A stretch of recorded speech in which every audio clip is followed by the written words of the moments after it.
Let's dive into one of the biggest economic stories happening on the planet right now in 2026. We're talking about the incredible high-stakes transformation of Japan.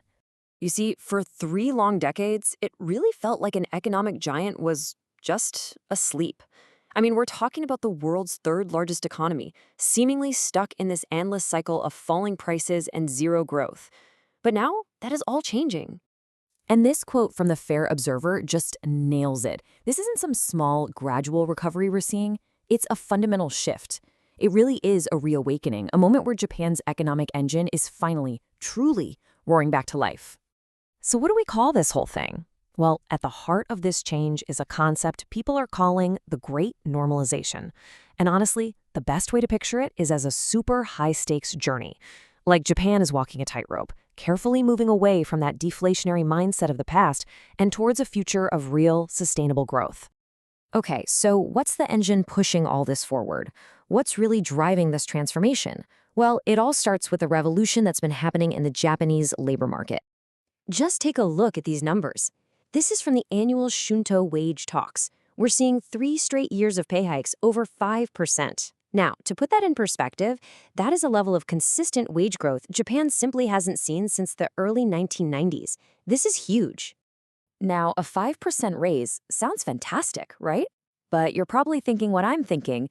With inflation and prices going up for years, does this actually mean people's paychecks are getting bigger? Are folks really any better off? And this is the answer. This is the crucial turning point. For the first time in over a year, wages are finally growing faster than the cost of living. This is real, tangible progress, and it's the absolute key to kicking off that virtuous cycle of spending and growth everyone's been hoping for. So that brings us right back to that tightrope I mentioned, the delicate balancing act itself. Because to make this whole great normalization work, policymakers are walking an incredibly fine line between two powerful opposing forces. And here's that crucial tension. On one hand, you've got the Bank of Japan, kind of gently tapping the brakes by raising interest rates to keep inflation in check. But on the other hand, you have the government, the Takaichi administration, basically hitting the accelerator with a massive stimulus package to fuel investment in future technologies like AI and semiconductors. And the tightrope they're walking? Well, it's stretched over a giant chasm. Why?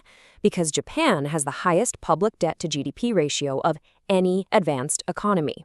That means every single move has to be perfectly calculated. One wrong step could be disastrous. And this whole balancing act isn't just about policy. It extends to the industrial landscape itself, where we're seeing this really dramatic split between Japan's traditional powerhouses and its high-tech future. The old guard versus the new hope.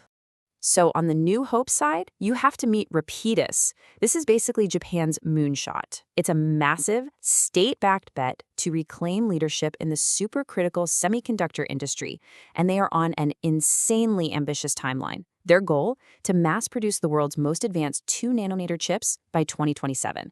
They aren't just trying to catch up. They are trying to leapfrog the competition. And it's not just Rapidus going it alone. This is a much bigger play. Japan is building an entire silicon renaissance, bringing in heavyweights like Taiwan's TSMC to build these huge advanced chip factories. It's a full-on national industrial strategy.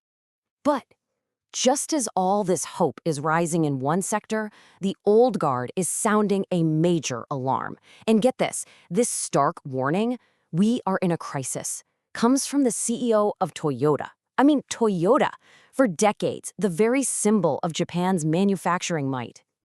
So what's the crisis about? Well, the entire global auto industry has been turned on its head by the electric vehicle revolution. Japanese automakers who spent decades perfecting hybrid tech suddenly found themselves way behind. They actually lost the #1 spot in global sales in 2025 and are now playing catch-up to Chinese competitors in the critical areas of all-electric vehicle tech and software. So you can see the internal challenges. But here's the thing. Even if Japan manages this internal balancing act perfectly, that tightrope can still be violently shaken by sudden, unpredictable gusts of wind from the rest of the world. Japan is just incredibly exposed to global shocks. Think about it. It relies on energy from a volatile Middle East and even Russia. It's navigating new trade tariffs with its biggest ally, the United States, and its supply chains are vulnerable to disruption. Any one of these things could throw a huge wrench in the recovery.